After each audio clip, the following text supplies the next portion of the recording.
This is the Catholic Wire.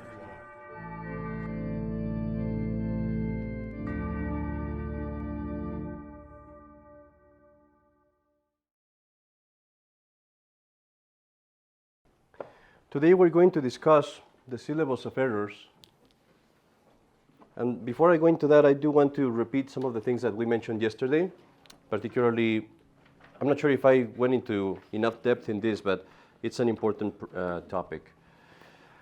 I was telling you yesterday that we have the concept of leftists, communists, all these things. And as I was talking to some of you yesterday, all of these things are fronts, battle fronts, of a common enemy.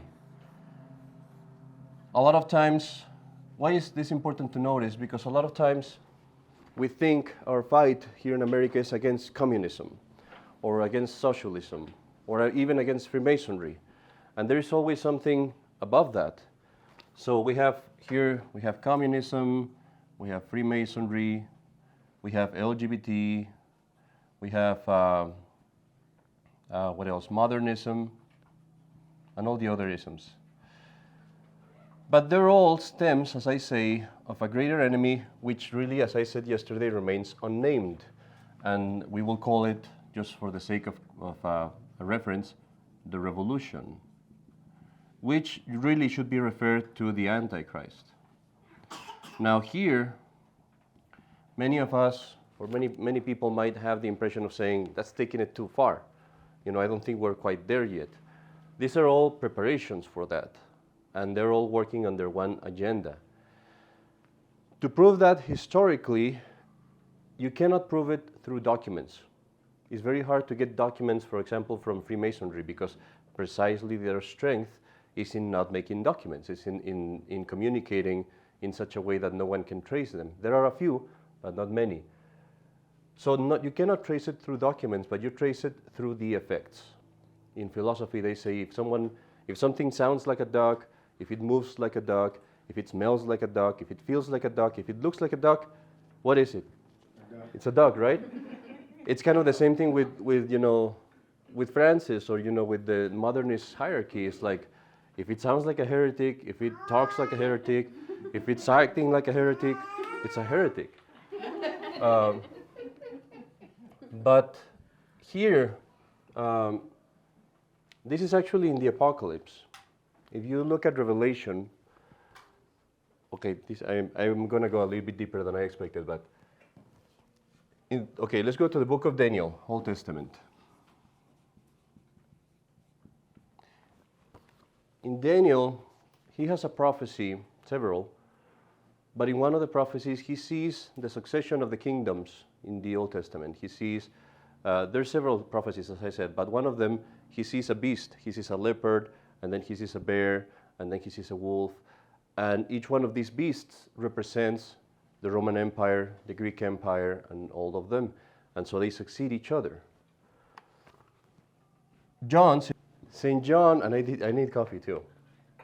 St. John in the Apocalypse speaks of one beast that has parts leopard, parts bear, parts wolf, and so forth. He is not talking anymore of a succession of beasts of different kingdoms, but he says there is one beast that has 7 heads, and that 7 or 10, and that this beast combines all the other ones. And he says it very clearly because he sees the beast and he's afraid, and the angel explains to him. The angel says to him, "I will explain to you the mystery of the beast." And he says, "It is a kingdom as there has never been one in the world." Now, what is the characteristic? What is going to be the characteristic? I'm not going to spell it. It's harder when you're writing on the board. What is going to be the characteristic of a kingdom that's going to make it different from all the other kingdoms? Is that it's a hidden kingdom, an unnamed kingdom, one that we don't see. And that's what you see here in the world. You have a kingdom, we don't know where it is, we don't know who it is, but they're moving all the strings in all the world at once. And this seems like kooky stuff. Sometimes I would say, well, that's conspiracy theories. By now, after COVID, it's like, duh. I mean, you can see it very, very clearly. You were mentioning yesterday the World Economic Forum. So that would be somewhere up here, it's closer to the net, closer to the center. But the reason why I want to mention this is because as we read these encyclicals, we should understand, again, all of these are stems of a bigger picture. I'm just going to mention this very briefly. At the time, we're going to talk today about the syllabus. Syllabus means a collection of errors, which was published by Pius IX.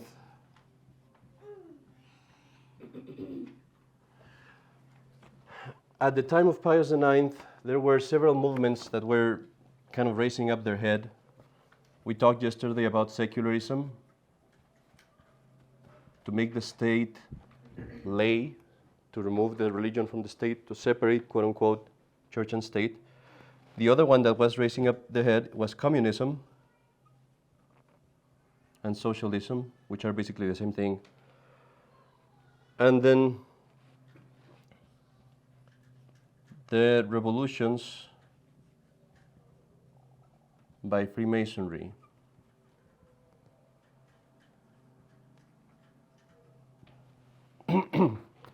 So these three, at the time of Pius IX was when these things just creeped up. Gregory XVI got to see the beginning of it. Pius IX saw it blow up all over the world, literally all over the world. Now, I want to have a little bit of an introduction about Pius IX. I was talking yesterday about Restoration Radio. I'm not throwing dirt on them. I think they're very good. Their shows are very, very good. But I do want to kind of clarify some of the things there. Most people, when they speak of Pius IX, will say he was a liberal, and then he became, we were talking about that yesterday, he was a liberal, and then he became more of a hardliner. There is some truth to that, but we have to understand the word liberal in his case properly. So he wasn't a liberal as a leftist. Pius IX was more of a soft-hearted man. He was a little bit more conciliatory. That was his spirit. He was never a liberal doctrinally. If you look at his writings, if you look at his encyclicals from the very beginning, he was a very good pope. He was straight with doctrine. Where he was a liberal was in economical policies, in the politics of the papal states. I'm going to raise this here real quick. Remember that at the time Pius IX takes the papacy, you had the government of the church, and the Pope had what you call the papal states, which was quite literally a kingdom, and he was the king. And this was a big chunk of Italy. There were several parts in there that he had that property. That's what his kingdom. He had to rule it just like any other ruler would do. They would have to collect taxes, they would have to have police, they had an army, everything. The papal states had a long story. They had been there for hundreds of years. And the purpose of them was two. There was a twofold purpose. One was to give the Pope freedom for many politics. The Pope cannot be subjected to another country because then the other country can just push down on you, and then you as a Pope have to compromise. So it was important for the Pope to have absolute freedom from any other country. One of them was freedom of action. The other one was the support of the universal church.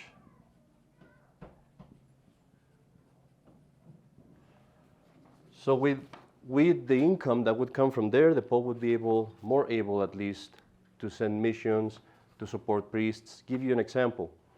In the 1700s, that was when the Jesuits were persecuted very strongly, and they were expelled from countries. That was actually the beginning of Freemasonry attacking the church. The Jesuits were expelled from Spain all in one day. They grabbed ships, they grabbed them all, they put them in ships with nothing but their clothes, and they said, "You're going to Rome."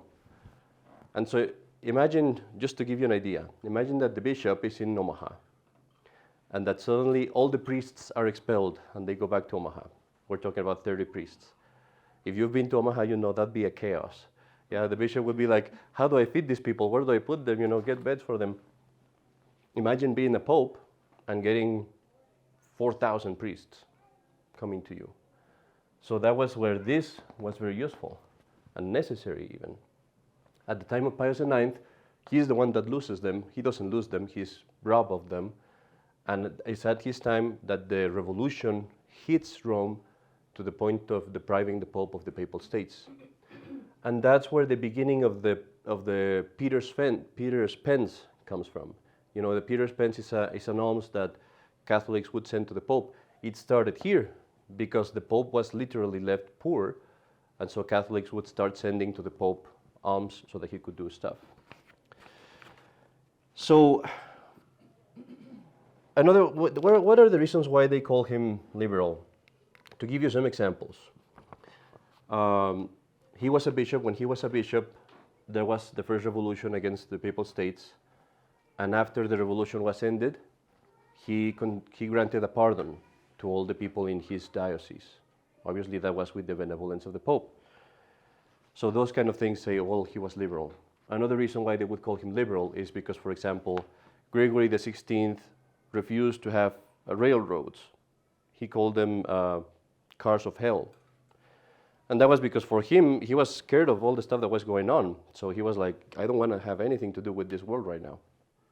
Pius IX is more conciliatory, and he starts, okay, let's bring in these technological innovations, railroads. He drained the swamps, some swamps that are really close to Rome. He started doing all these economical reforms. Another thing that happened was, this was when he was a pope. Again, the same thing that I mentioned with Gregory XVI. After the revolution, or after one of the revolutions that happened, he gave an amnesty to all the people that were involved. They captured them and everything, and then he gave an amnesty with certain conditions, obviously, that they would not gather anymore, that they would not join the groups that they were at, which, if you think about it, is a very priestly thing to do. You're trying to save their souls. So he was a soft-hearted man, you could say, in that sense. Any questions so far? Am I going too fast, or okay? Is the accent too thick? I'm just kidding. To understand Pius IX well, I think it's very useful to look at Trump. What Trump happened, regardless of your political opinion about Trump. But Trump was kind of caught in between two swords when COVID happened. When, for example, the Black Lives Matter riots. This is going to make this video totally go up the ratings here. When the Black Lives Matter riots happened, Trump is left kind of like trapped. If he stops them, immediately everybody's going to jump on him and you're a racist and this and that, impeach Trump and all this stuff. If he doesn't stop them, well, everybody's going to go after him and say, well, he's not doing anything, look at this and that. So the left is like that. The left will go and trap you in both ways so that you can't do anything about it. So Trump actually did a very smart move, I'd say, because he had the advantage that here in America, the states really have the sovereignty, supposedly. And so Trump did that very political move. He said, if the state calls me, I'll go. If they don't call me, then it's up to them. And that way I can blame the states. And so I look good, and they look bad. If it worked or not a big deal, but that's kind of what happened with Pius IX. And when you read his life, if you look at, again, the most trustable source of all, Wikipedia, or if you look at the Catholic Encyclopedia, they summarize things and they say, well, he was a liberal, and then he converted when this happened. If you look at the life of Pius IX, the one I read was called Pius IX, he had seen the years of Peter. And that was written during his lifetime. He hadn't died. So it's right there in the events. He actually brings up a lot of stuff that when you read it, you don't even understand it because it's from that back then. And when you read that life, you see that they were trapping him like that. The liberals were starting making groups. They started pushing and pushing for this political movement. If the Pope said no, then they would say, oh, he's with the Austrians, he's not a patriot. If he said yes, then they would say, oh yes, so he's coming our way. But look at that, he's still a liberal and this and that. So they were trapping him more and more. Every move that he did, he was basically trying to keep things together. What breaks the things is, at one point, one of the things that they were demanding was, we want to have lay representation in the government. The governments so far had been only cardinals. And so the liberals and the people were clamoring and saying, we want to have a lay person being the mayor, or the person in charge. The Pope, politically, you could say, did not yield in that. He said, what I'm going to do is, you're going to have a cardinal and a lay, kind of like a board, a lay member of the board. And that way you get your part. So he conceded that, and he granted to have Prime Minister, Minister Rossi,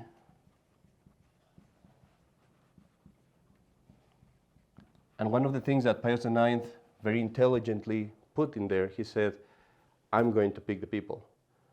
You're going to get your lay representation, but I'm going to pick them. It's not going to be a democracy. And that was very good, because he knew who he could pick. So he picks Minister Rossi, who is a very, very good man, very Catholic, very, very strong in his faith. And Minister Rossi, on the day of his inauguration, if I'm not mistaken, he is walking out of a public building in front of a huge crowd, and one of the assassins of the Freemasons comes and slits his throat in front of everyone. And he runs out. And that was the beginning of the chaos, because at that time, everybody, imagine that happens here. It's like, imagine, to get even more political and give more ratings to the video, imagine that Ron DeSantis wins the presidency and someone goes and slits his throat. That would just start chaos in the whole country. I'm going to have to cut this part. It's like, father is dead, what happened to him? The killing, that killing of slitting the throat was a Freemason way of punishing. And it was very common, for example, with St. John Maria Claret or St. Anthony Maria Claret. What they would do is, you would be walking, someone would tap you on the shoulder, you would turn, and the person on the other side would cut your throat. And that actually happened, sorry, I'm going very graphic here, but that actually happened to a traditional Catholic priest not too long ago. I had that interview in the Catholic Wire of a Catholic priest that was going to denounce the abuses that were going on in Chicago, and that's how he got killed. They slit his throat. To this point, no one got the murder. So this was the moment where the Pope said, this is war. I cannot yield to them anymore. They have no interest in having peace. They're going to make war any way that I go. And so from that moment on, he says, okay, bring in the help from other countries and start, trying to put things together. And the war breaks loose. To give you an idea, I'm going to finish with the introduction here very quickly, but the Syllabus of Errors and all these documents that come afterwards come after these events where the Pope says, okay, these people are here to fight to death, so we have to fight to death too. And to give you an idea of how bad things got, in the year of 1848, I think it was, a little bit before this document, there were revolutions, or things akin revolutions, in Germany, France, Italy, Denmark, Hungary, Spain, Galicia, Sweden, Switzerland, Poland, Romania, Belgium, Ireland, Colombia, Chile, Brazil, Mexico. All of those countries started revolutions in the span of 10 years. That is this invisible monster that I erased already. That is not a coincidence. That's something that is being organized, right? So that's what he lived with. Okay, so I think that gives us a clear idea of Pius IX, a more fair idea, I would say, of Pius IX. Just the last fact, and I'll end with this. Actually, this is a very interesting fact. I'll never end these videos. Pius IX is the one that, as you know, summons the First Vatican Council. And in the First Vatican Council is where we define the infallibility of the papacy, of the Pope. it's very interesting, not a lot of people know this. St. John Bosco had a revelation that he describes in his memoirs. He doesn't say the revelation, he said it's secret. But in his memoirs, he said he had a revelation, the dreams that he would have. And he went and talked to the Pope, to Pius IX. And he had a secret conversation with the Pope. Nobody knew what it was. When they ended, the Pope came out quite concerned. And again, this is, I don't give you the quote in English because it's not in a book in English. It's in a book in Spanish that is quite reliable. It's from the Library of Catholic Authors, and it's Writings of St. John Bosco, that's the title. You could find it in Italian, I guess. So they come out of the meeting, the Pope is very concerned, and the only thing that St. John Bosco does say is that he told the Pope that it was imperative that they defined the infallibility of the Pope now.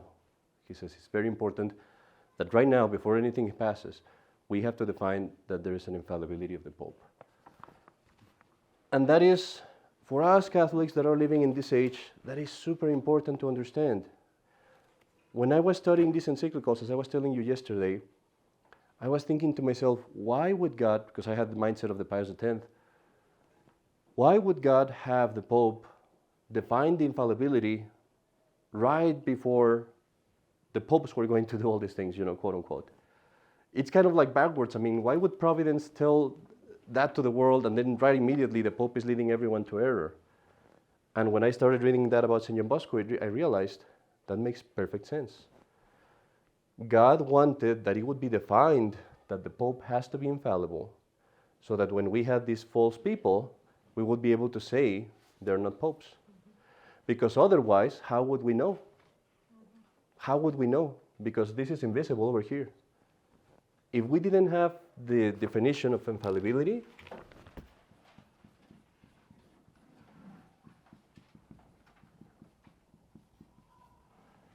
we would be totally at the mercy of them, and we would have no way to know for sure.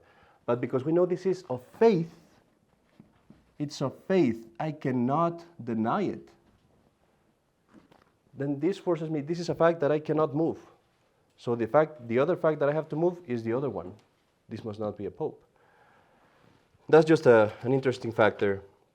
But okay, let's go into the document here. The Syllabus of Errors then is an appendix to the encyclical Quanta Cura, and what he does is a catalog of all the errors that are being said in society. So we're going to go fast. It might be a little bit tedious. I hope not. But something to keep in mind is what we read is the error, right? It's not like the Pope said that. No, these are actually quotes from bad writers, most of them. So the first section goes into pantheism,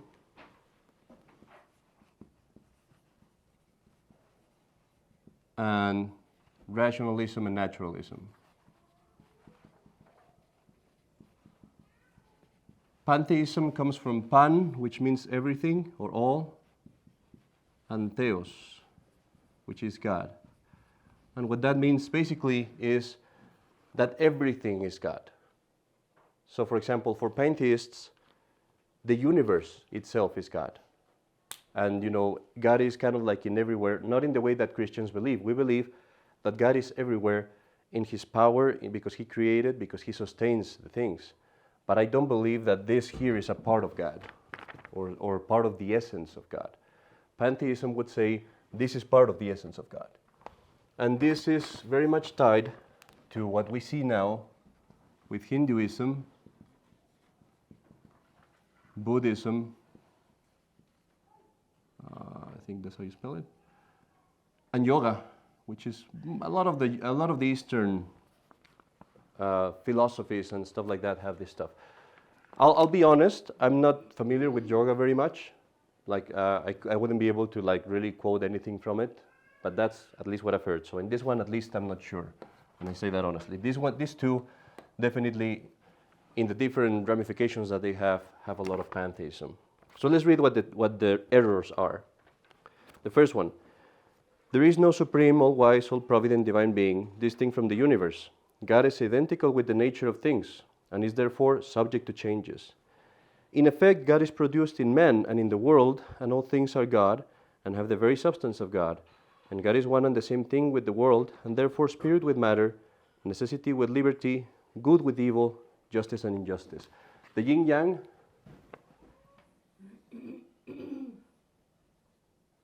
is an expression of that doctrine. That's what that means. It's supposed to be everything is good and evil and has a mix of good and evil.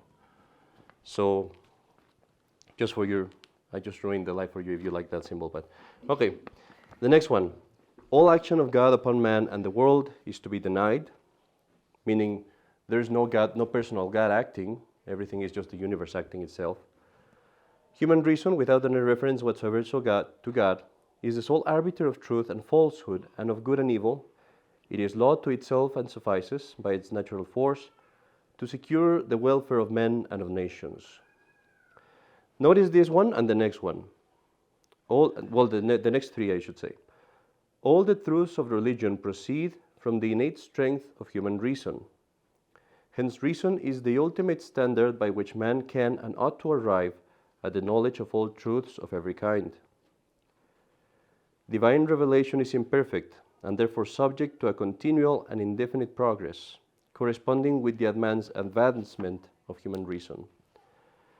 The faith of Christ is in opposition to human reason, and divine revelation not only is not useful, but is even hurtful to the perfection of man. And finally, the prophecies and miracles set forth and recorded in the sacred scripture are the fiction of poets and the mysteries of the Christian faith, the result of philosophical investigations. In the books of the Old and the New Testament, there are contained mythical inventions, and Jesus Christ is himself a myth. As I say, all of these are mostly quotes of writers. When I first saw this document, I was in the seminary, in the monastery, and you kind of are sitting there and you see like, well, these are things that I never really have to deal with. You know, I'm not like gonna talk to a person about this. But actually, these were the roots of modernism. This over here came to give us what we have in modernism. Remember, we were talking about enemies of the church. They were very subtly trying to introduce these doctrines in the priests. That was the danger. It wasn't the people that were studying this stuff. It was the priests that were studying this stuff and learning it. And so, for example, when you say, human reason without any reference whatsoever to God is the sole arbiter of truth and falsehood. What you mean to say there is, I don't need the revelation of the church. I can have my own religious experience, which was the buzzword for modernism. Everybody has their own religious experience. We will see that in there. When we see divine revelation is imperfect and therefore is subject to continual progress, that was the whole buzzword of modernism, aggiornamento. To put the church to the day, to bring the church to modern days. That's what this means, to put the church to, or to put something, up to date. And that was during the whole Vatican II, Pope Paul VI and all the people that were under him were with this word. Yeah, we're doing the aggiornamento of the church. And most modernists, even now, will hold the seventh point. They say, well, Christ didn't really rise from the dead, or it wasn't true that he changed water into wine. When he walked through the waters, he was kind of stepping on rocks. Things like that, right? Okay. Before we continue, I'll tell you a story. This one time, one seminarian got a phone call from his dad. And the Summa Theologica, we're going to see something from the Summa Theologica too. The Summa Theologica, St. Thomas Aquinas puts all the errors like this, and then he refutes them. This gentleman, he had been reading, I hope it's not someone from here, or some relative from here. He had been reading the Summa Theologica, and he was calling the seminarian, and, do you know that Thomas Aquinas said that? And he'd be like, no, Dad, that's the objection. You got to read the whole thing. He's not a heretic. Okay. The next section is moderate rationalism. So we saw like the most absolute form of rationalism. There was a moderate one, like, okay, I'm a priest, so I'm not going to go that far, but maybe we can concede a little bit. So we go to moderate.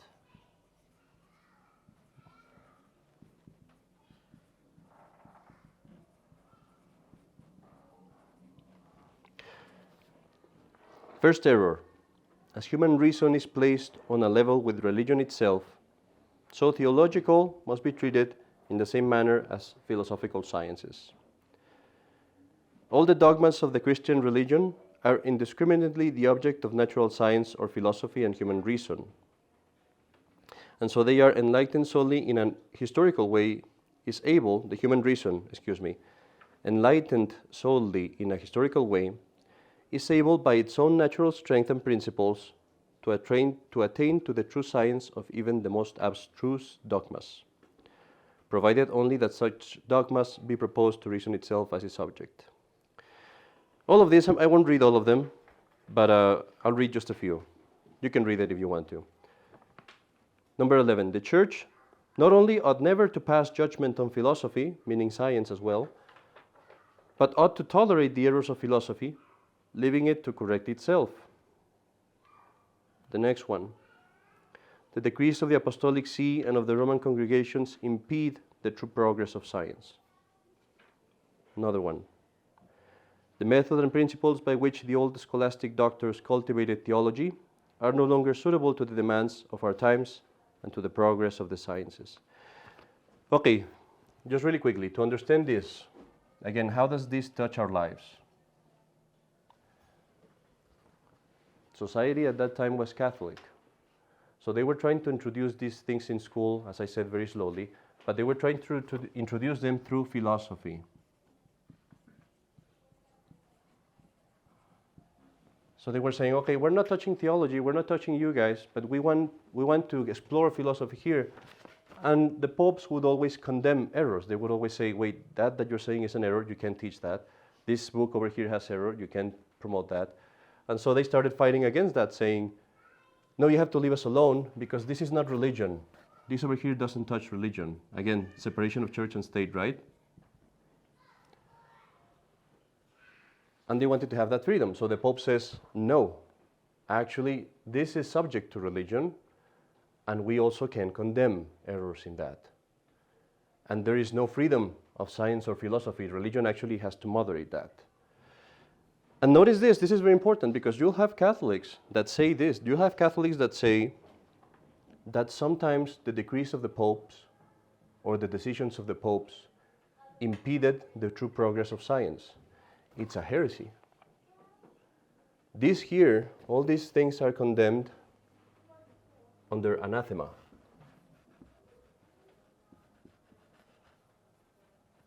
That is said in the encyclical that accompanies this document. That means that anything of this that I say is a heresy, if I know that I'm saying it. That's why it's so important to know it. Okay, let's jump to the next one. Any questions so far? Am I going too fast? No? Okay. The next one, the subtitle is in the first page, but it's actually one that goes again, continuing what we saw yesterday, and it goes again against Vatican II. Is the condemnation of indifferentism and latitudinarianism.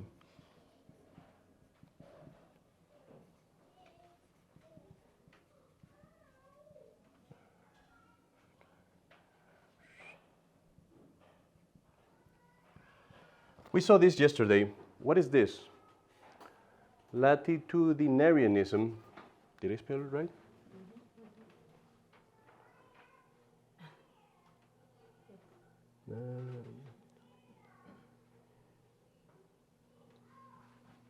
There you go.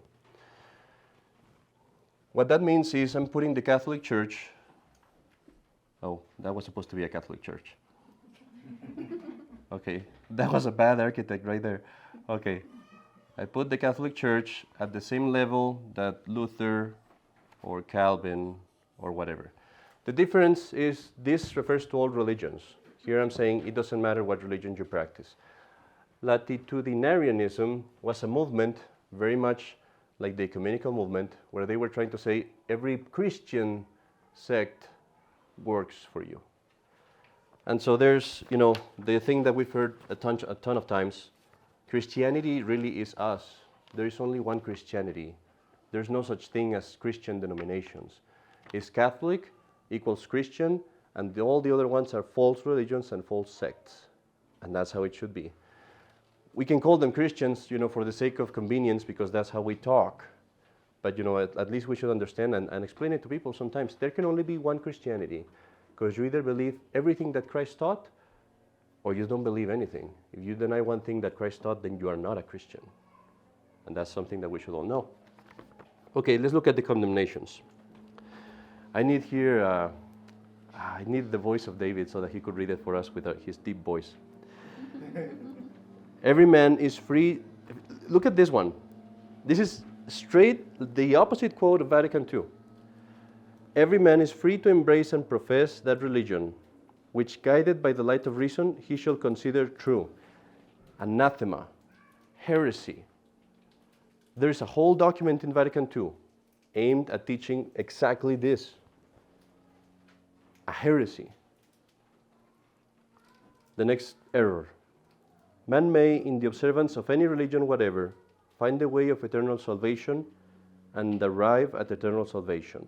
We talked about this yesterday. Good hope at least is to be entertained of the eternal salvation of all those who are not all in the true Church of Christ. Protestantism is nothing more than another form of the same true Christian religion, in which form it is given to please God equally as in the Catholic Church. All of these are errors and heresies. You as a Catholic, if you say one of these things and you believe it, you're saying heresy. And I want to make a parenthesis again to say what I said yesterday, because we have some newcomers today, I think. Condemning error is an act of charity. A lot of times, when you see a priest or a bishop, when you see a Bishop Sanborn from the pulpit thundering against these things, a lot of people go like, that's too extreme, that's very intolerant, discrimination, blah, blah, blah. Condemning error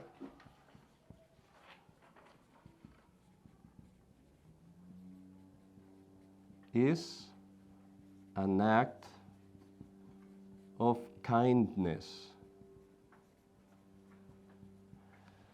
When the Pope was giving us all this list of big errors and telling us all that's heresy, anathema, he was being as kind as possible and as loving as possible as a father. You know it. When you go to your child and you say, don't smoke, don't drink, don't put your hand on the stove, you're condemning.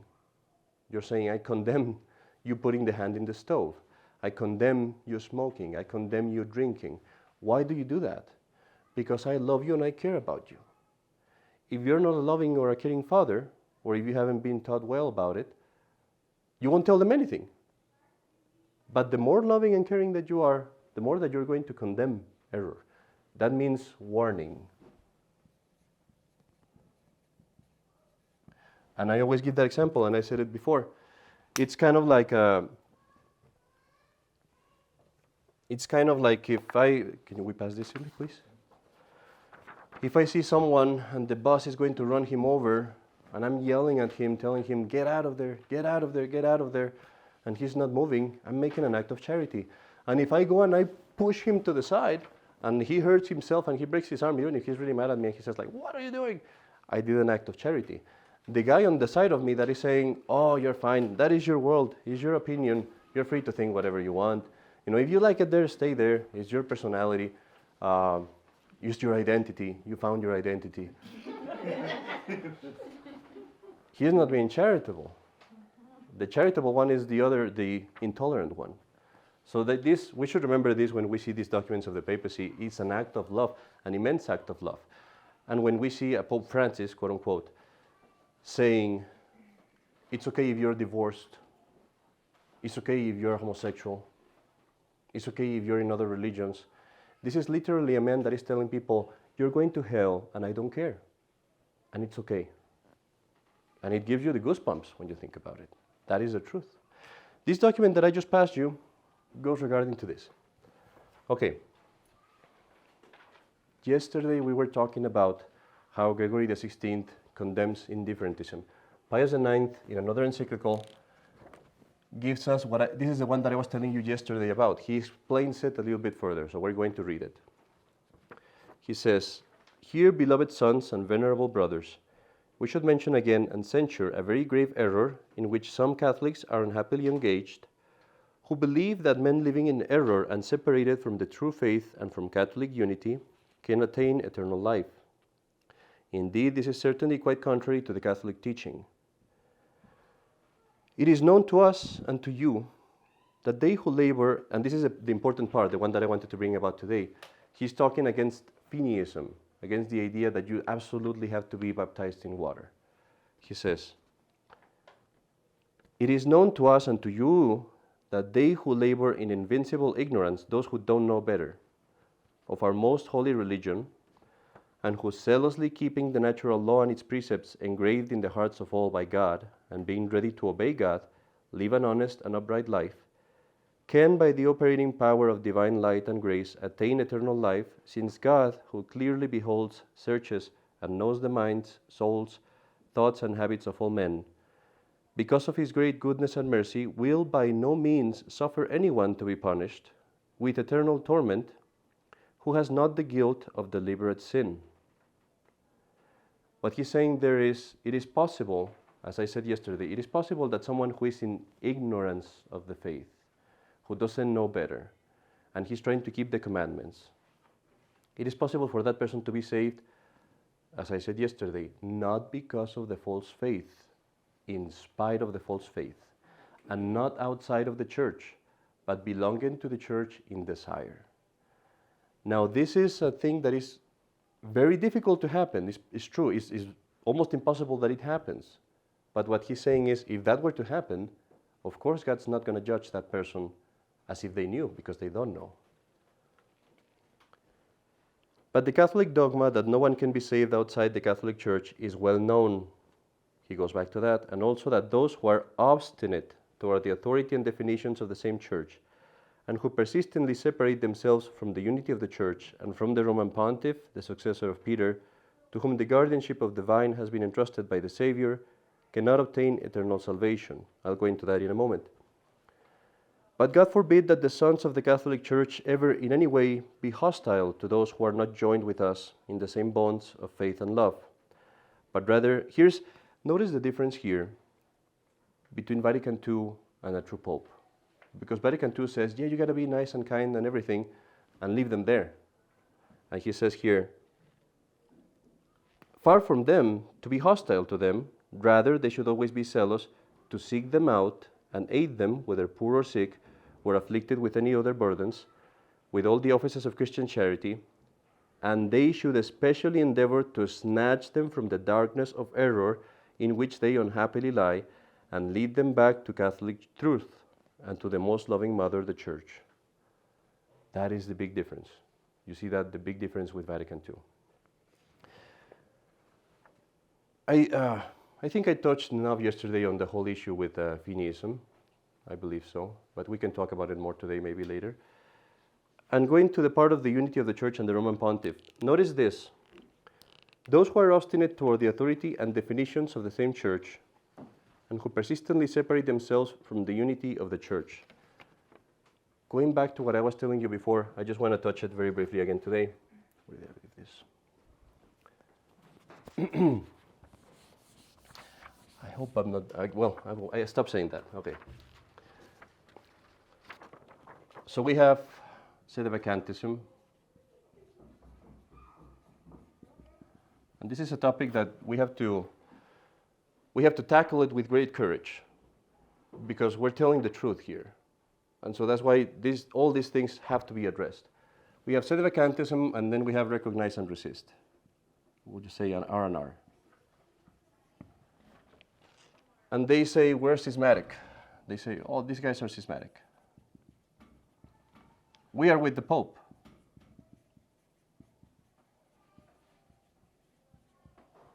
The problem, as I was telling some of you one time, is that They say they're with the Pope, but Francis says, no, you're not. So the truth is, if there was a Pope, we would all be in schism. Am I being clear here? Because the thing is, they say we're with the Pope, but Francis says, I don't recognize you, you're not with me. And so these guys are just in as much schism as we are, as we would be. And they would be in even worse schism. Because we at least say there's no Pope. They say there's a Pope, but we don't obey him. And so that's a schism. That's precisely the definition of schism. To give you an example that is clear. Imagine that there is a young man, and he loves the woman, and he says, well, I'm married to her. And she says, no, you're not. Like, we never did. I mean, I never accepted you. I mean, he can be claiming as much as he wants that he's married. If she says she's not married, then they're not married. It's the exact same thing here. You have the husband here saying, well, we're married to him. And he says, no, you're not. And so there's no union there. Whenever you talk about the union with the Pope in papal documents, they always say full union with the Holy See. Those who are in full communion with the Holy See. Because there is no such thing as a partial communion with the Holy See. You cannot just be united halfway and then be like, well, I'm united with this, but not with that. I'm united with this thing that you say, but not with that. Then you're not united at all. Okay? There's no full communion. And so this claim here is vain. They might have claims theological on other arguments maybe, but at least that one is absolutely pointless, because if we were, they would be too. And actually our position is more congruent, because we say there is no Pope, so we can't obey him. They say there is a Pope, but we don't obey him. Okay, so we cover this copy. Have you heard of the sedeprivationism? Sedeprivationism? Privationism, there we go. I don't know. Yeah, there's That one is good. there's also sede ecclesia stuff going on, and it's like, we have enough with these errors over here. Okay, I think this has been going way far. I thought this was going to be the fast class, but I'll try to skip some of them. I'll just go to the most important ones. The fourth section goes against communism, secret societies. And notice that he doesn't say just Masonry. He says secret societies because, as I said yesterday, there were many. There are many. Biblical societies, all of that stuff. And he doesn't even give the quotes because they would be, for two reasons. They would be too numerous, but also because that's a more broad doctrinal aspect. You can't just put a quote. There's a whole idea that you have to explain. And so instead of giving us the quotes, he just says, refer to this and that document. I want to be very quickly here. They speak of biblical societies. There was a movement in Italy to distribute Bibles to the Catholics, Christians in Italy, with the intention of bringing them out of the Catholic Church. And the popes condemned that. And they throw that against the popes. They say, oh, wait, they don't want the Holy Scripture to be divulged. No, the Church actually wants Bibles to be printed and to be given to people with the commentary by Catholic authors. But these Bibles, were written with Protestant commentary or without any commentary, and they were called biblical societies. They're still around. You know, the Gideons are one of them. The Gideons were actually one of the ones that were involved in this. And these were societies that they had a plan. They had a Congress here in America. And their plan was, with the Italian immigrants that come here, we're going to send them back home with a bunch of Bibles to proselytize in Italy. And they went for Italy because they were going against the papacy. So that's why you find that in there. Just another quick note in here. The Boy Scouts. Who knows what the real purpose of the Boy Scouts is when they were real boys? Nobody? Raising hands? You know the oath of the Boy Scouts with the 3 fingers?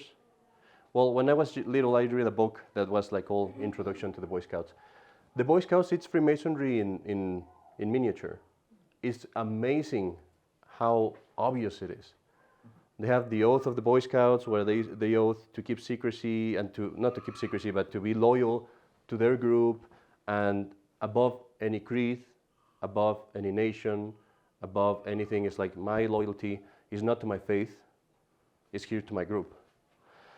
So what they would do with the Boy Scouts, they would train them, get them up and you rise up in the Boy Scouts, and if you're an adult, then you get the guy that comes and invites you, hey, we have a meeting here for this thing that gives you all these benefits.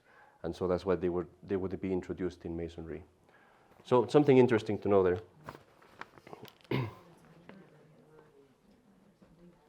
Now they're the boy, now they're Scouts only, I guess.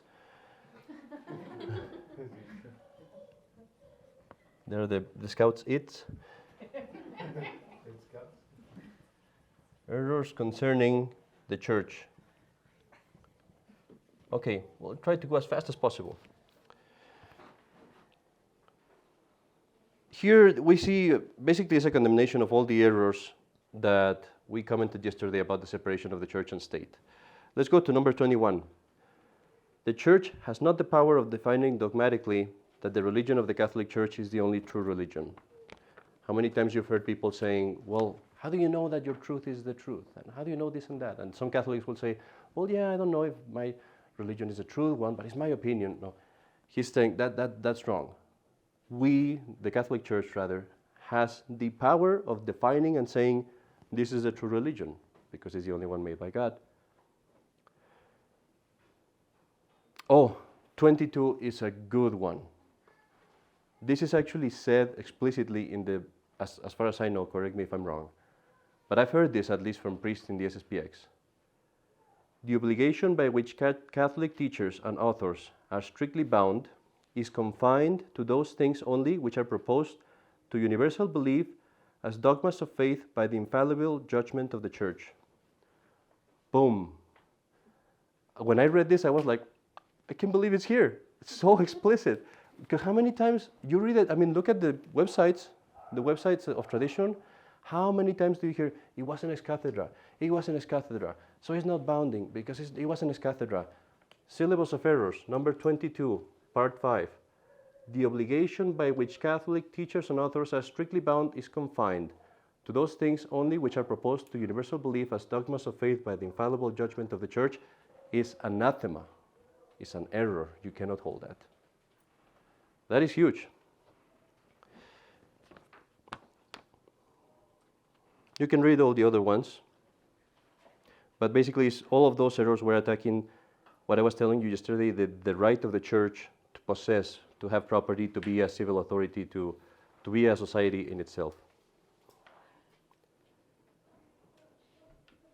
I think I'll skip all of them, but there's another one that might, we'll run into, number 38. You can read them later. Number 38 says, the Roman pontiffs have by their too arbitrary conduct contributed to the division of the Church into Eastern and Western. Again, this is something that you will read some Catholic authors say. It's also an error. You can't say that it was the popes that caused the division of the Church. It was something that was totally political. Okay, before I move out of this one, I do want to say one thing. What do you think? Tell me. And I'll put you on camera. Just kidding. What do you think is the main heresy that we see today? The main heresy of Vatican II?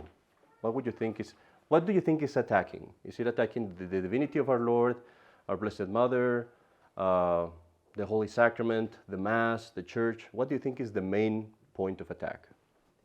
Church.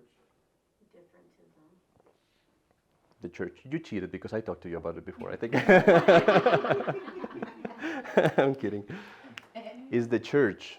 The main point of attack is the Church. When they say the Church of Christ subsists in the Catholic Church, they put this monster forward saying the Church of Christ is everywhere. It's in Buddhism, it's in Hinduism, it's everywhere. We'll see that in a moment.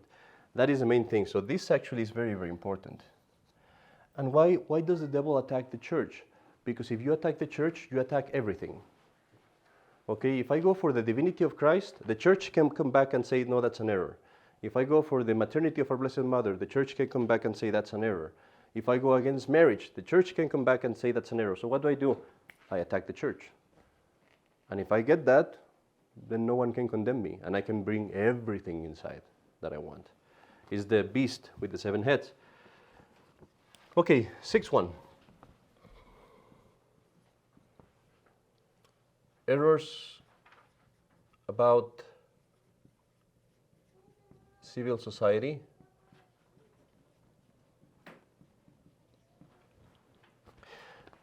Now here's where we go into politics again to raise the ratings of the video.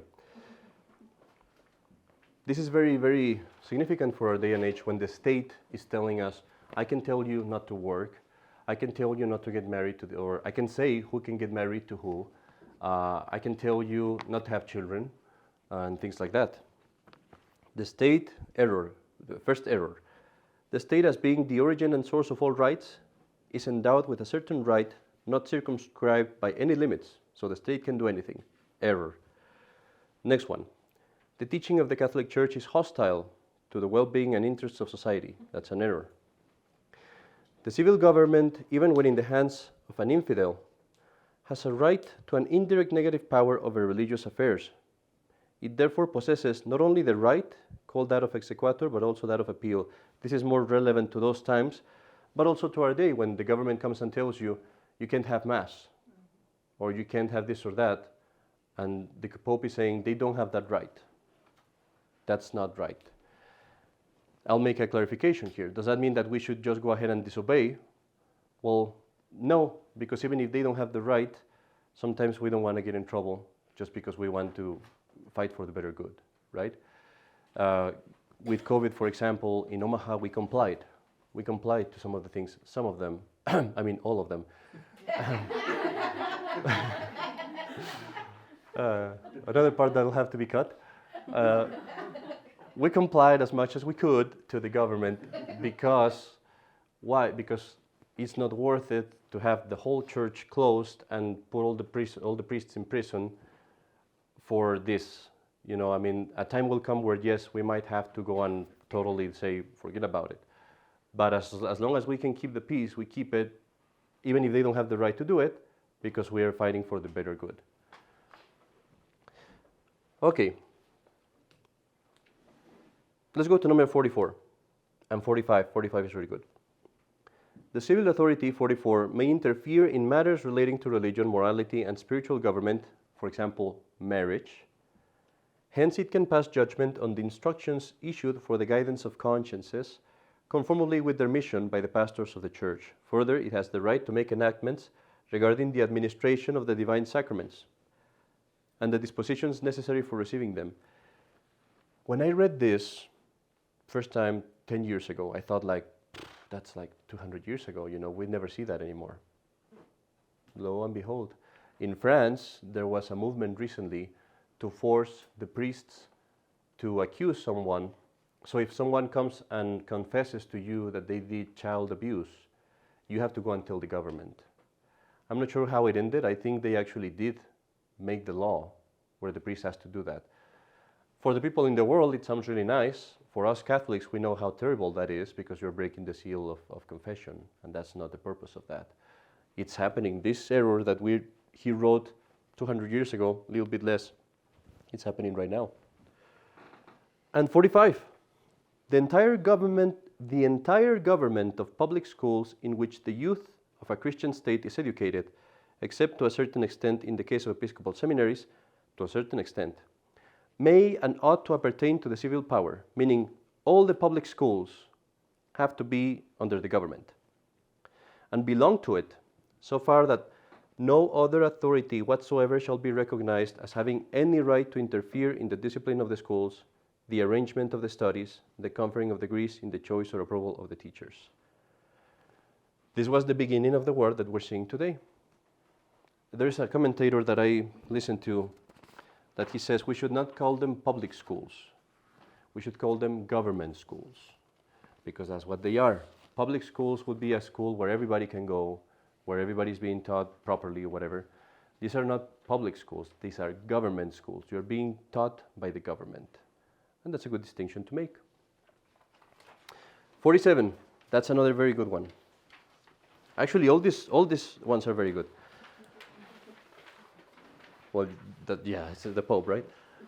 The best theory of civil society requires that popular schools open to children of every class of the people, and generally all public institutes intended for instruction in letters and philosophical sciences, and for carrying on the education of the youth, should be freed from all ecclesiastical authority, control, and interference, and should be fully subjected to the civil and political power at the pleasure of the rulers.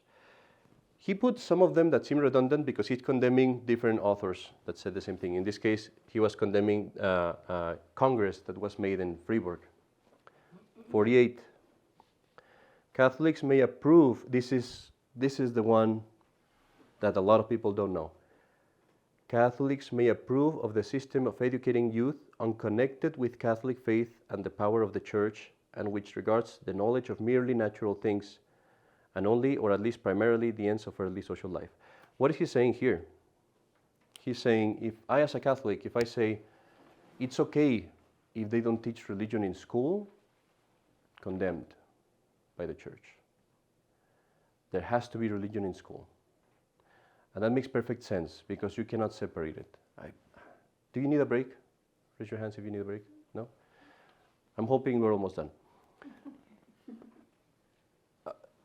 This is one of the opinions that I held before. I thought, well, it's okay. You can go to school for the natural stuff and then go to catechism and blah, blah, blah. It's impossible. Why? Because in school, as I was saying in one of the episodes in the Catholic Wire, you don't only teach information. School is not only made for information. You have to teach morals. You have to teach customs. You have to teach behavior. And for that, you necessarily need religion. If you send a child in school to learn information, he becomes what we're seeing today, a bunch of corrupted young people. You have to teach him how to behave, how to talk to the elders, how to pray. You have to teach him how to be punished properly and how to react to the punishment. All these little things that you do day by day. And that's why, the sisters and the Catholic schools, even if you see, well, maybe the academical aspect is not as good as it should be. Well, now anything is better than public school, but maybe it could be better. It's still a huge thing because they're teaching not only information, but the will, how behavior, and information you can always replace. You can always get it back. Behavior, if you miss the boat, you miss the boat. If you didn't train a child when he was 3, 4, 7, 8, 10, you missed it. It's gone. You're not going to get it back. You might repair it to some extent, but not very well. So, number 48 is something that every Catholic should know. Okay, there is a lot more, but we'll go quickly. Number 8, errors concerning ethics. 7, excuse me.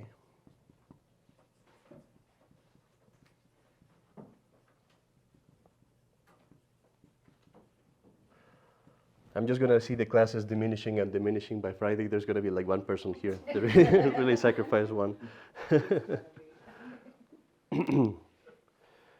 So let's look just a few of them.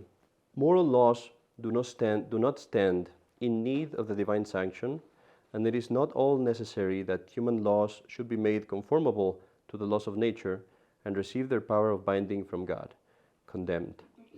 What does that mean? That means today, for example, they say, well, I can make a law where, Francis said this, you can make a law where you allow homosexuals to live together. Because, that's just a civil thing, you can do that. He's saying here, no, every law has to be sanctioned by the moral authority of God, by the law of God. If you have a law that doesn't go with that, it's not really a law. It doesn't have any power of binding. The science of philosophical things, number 57. And morals, and also civil laws, may and ought to be kept aloof from divine and ecclesiastical authority. There is several of this kind. Yesterday I was talking about this one, 60. Authority is nothing else but numbers and the sum total of material forces. I was telling you yesterday how we respect the government because the authority comes from God. Not how the exercises. Not how they exercise the authority, but the authority itself comes from God. It doesn't come from material forces, it doesn't come from numbers, it comes from God. how we control our government, how we determine who is going to exercise that authority, that is up to for us to choose. It can be a king, it can be a president, it can be whatever you want, but the point is that the authority that is given to the person that we determine is going to rule, that authority comes from God. Okay, let's go to the number 8, errors concerning Christian marriage. And this should be pretty close to the end. I'll let you read most of them on your own, but I just want to kind of summarize what the Pope is saying here. They were trying to do something, as I was telling you yesterday. They were trying to say the contract of marriage is separate from the sacrament. This and this are different, they would say. So this can go to the state, and this can go to the church. Again, one says, well, what's the big deal with that? The big deal with that is that by doing this, then the state could say, okay, now you can divorce. Now you can marry if you're LGBT. You can marry if you're an animal. I mean, who knows what they're going to do. So this actually led to a lot of stuff. Why? Why did they care about the marriage? Because this was the foundation of the family. If I get the marriage, I destroy the family. And if I get the family, I get everything. One of the tenets of communism is that there must be no family. For communists, you are not a family, you're a member of the state. Your children belong to me, they say. And this comes all the way from the Greek philosophers. Plato had the same idea. Plato had the idea that women should be public, basically, and men should be like soldiers, work and whatever, and they could just basically, use women as they wish. And the children that came out, the government would take it. And that's communism right there. And the reason why they went for marriage, Masons and this invisible monster, is because if I get marriage, then I have power to get the schools as well. And I get the youth. And then I get the world, which is what we're seeing today. So we're going to let you read those on your own. Then number 9 is errors regarding the civil power of the sovereign pontiff. Let's look at number 76. The abolition of the temporal power of which the Apostolic See is possessed would contribute in the greatest degree to the liberty and prosperity of the Church. Remember that they were trying to rob the lands of the Pope. Okay, just the last one, number 10. Errors having reference to modern liberalism. This is something, again, very present to us. 77. In the present day, it is no longer expedient that the Catholic religion should be held as the only religion of the state to the exclusion of all other forms of worship. Heresy. Francis said this to Spain. Spain had a Catholic country. Spain was officially Catholic. Francis told the Spanish government, literally this: it is not expedient that the Catholic religion be the only one in your country. You should allow other religions there. Heresy, open heresy, public heresy. 78. Hence, it has been wisely decided by law in some Catholic countries that persons coming to reside therein shall enjoy the public exercise of their own peculiar worship. Goes against Vatican II. 79. It is false, this is the error. It is false that the civil liberty of every form of worship and the full power given to all of overtly and public in manifesting any opinions whatsoever and thoughts conduce more easily to corrupt the morals and minds of the people and to propagate the pest of indifferentism. It has in the back kind of an appendix. These are words of the Pope, but I'm not going to read that because it would be too long. I'd recommend for you to read this second one, which is, it goes against modernism very much. But to finish the class, which I promised I was going to do quickly, I don't want to give you this. First, Nostra Aetate by Vatican II. Now that's a bad document. It's not right doctrine.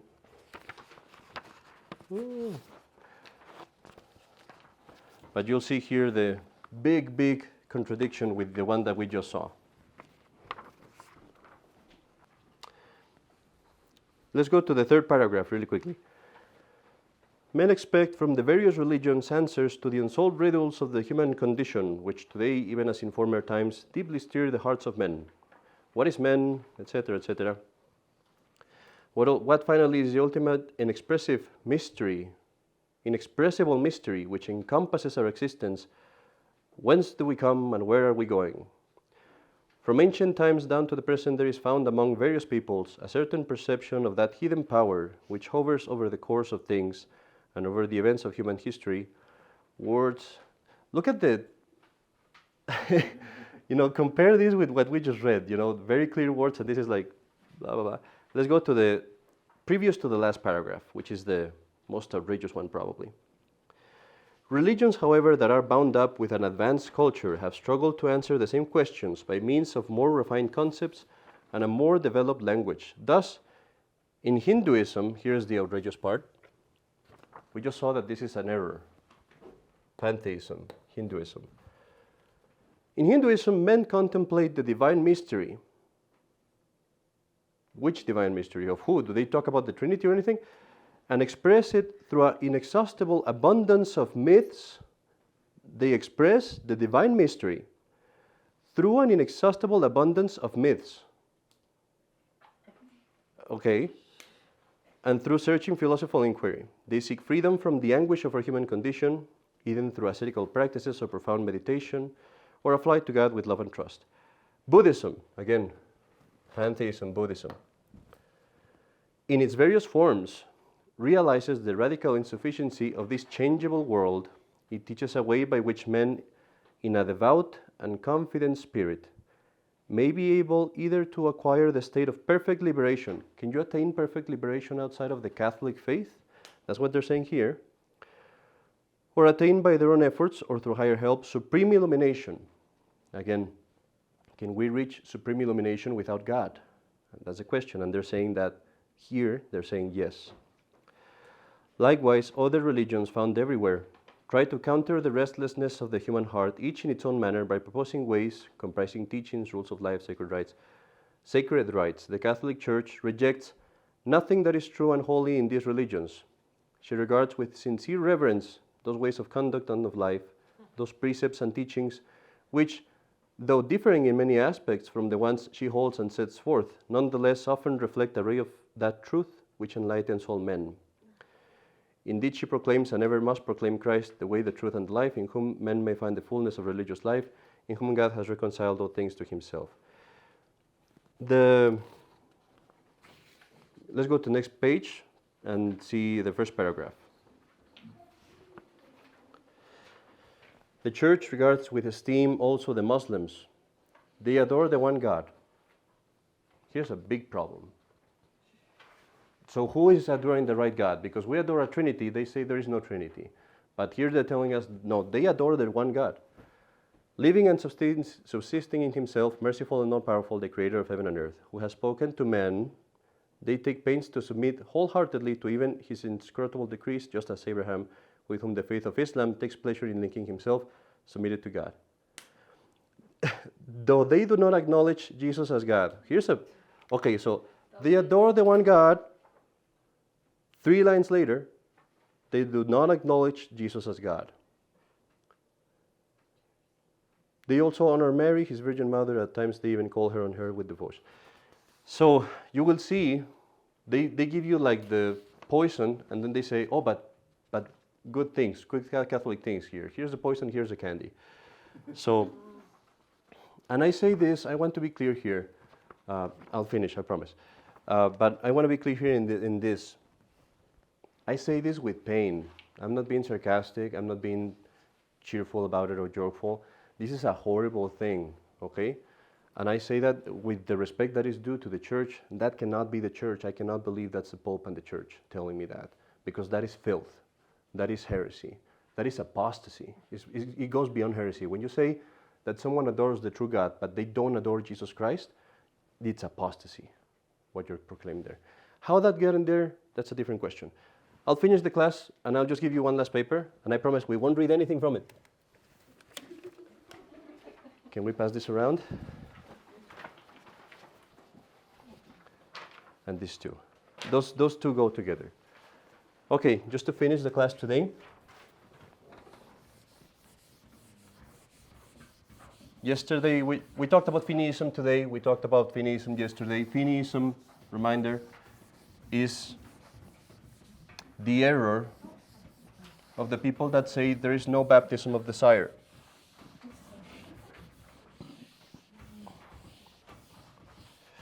And yesterday I was telling some of you that to me the main argument against that is Thomas Aquinas.